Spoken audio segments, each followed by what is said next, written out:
नमस्कार. तर आताच मी सगळीकडे साजने सिनेमा बघितला.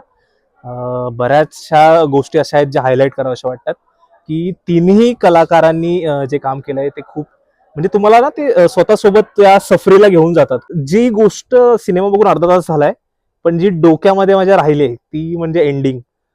खूपच अनएक्सपेक्टेड म्हणजे ना जिथे तो एंड होतो, एंडला एक काही असा ट्विस्ट आहे, जो इतका म्हणजे अनएक्सपेक्टेड आहे ना, म्हणजे मला वाटलंच नव्हतं की असं काहीतरी घडू शकतं.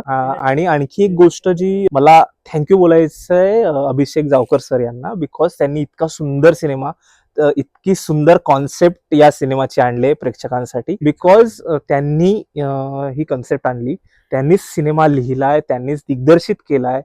याचं डीओपी, या सिनेमाचे डीओपी सुद्धा तेच होते. याचं एडिटिंग सुद्धा त्यांनी केलंय. म्हणजे बऱ्याच इंडस्ट्रीतली सगळी जी मोठी कामं असतात ती त्यांनी स्वतः जवळ ठेवून, इतका सगळा लोड असून सुद्धा एक चांगला सिनेमा जो तुम्ही एन्जॉय करता. त्यातली गाणी, शेवटच्या गाण्यावरती तर असं इतकं वाटत होतं की मी पण उठून नाचेन.